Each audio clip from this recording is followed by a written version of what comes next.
Hero Shivraj Kumar ಅವರಿಗೆ surgery ಬಳಿಕ ಅವರ ಪತ್ನಿ ಗೀತಾ ಅವರು ಸಹ ಸರ್ಜರಿಗೆ ಒಳಗಾಗಿದ್ದಾರೆ. ಈ ವಿಷಯವನ್ನ ಅವರ ಸಹೋದರ ಹಾಗೂ ಸಚಿವ ಮಧು ಬಂಗಾರಪ್ಪ ಅವರು ತಿಳಿಸಿದ್ದಾರೆ.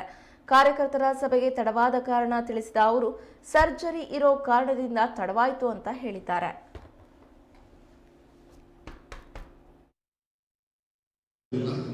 ಬೆಳಗ್ಗೆ ನನಗೆ ಬರೋಕ್ಕಾಗಲಿಲ್ಲ, ಯಾಕೆಂದರೆ ಬರಬೇಕಾಗಿತ್ತು. ನಾನು ಪರ್ಮಿಷನ್ ತಗೊಂಡಿದ್ದೆ. ಗೀತಕ್ಕವ್ರದ್ದೊಂದು ಸರ್ಜರಿ ಇತ್ತು ನಿನ್ನೆ ಮತ್ತು ಇವತ್ತು. ಸೊ ಅವ್ರದ್ದೊಂದು ಸರ್ಜರಿ ಆಯಿತು, ಚೆನ್ನಾಗಿದ್ದಾರೆ. ನಾನು ಮತ್ತು ಅವರಿಗೆ ಹಾಸ್ಪಿಟ್ಲಿಂದ ನಾನು ಡೈರೆಕ್ಟಾಗಿ ಇಲ್ಲಿ ಬಂದೆ.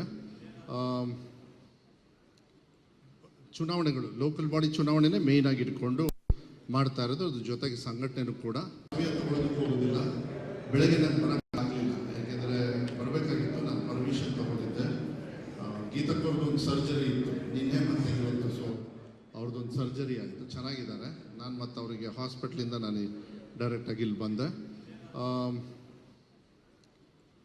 ಚುನಾವಣೆಗಳು, ಲೋಕಲ್ ಬಾಡಿ ಚುನಾವಣೆನೇ ಮೇಯ್ನ್ ಆಗಿ ಇಟ್ಕೊಂಡು ಮಾಡ್ತಾ ಇರೋದು. ಅದ್ರ ಜೊತೆಗೆ ಸಂಘಟನೆನೂ ಕೂಡ ತಗೊಳ್ಳೋದಕ್ಕೆ ಹೋಗೋದಿಲ್ಲ.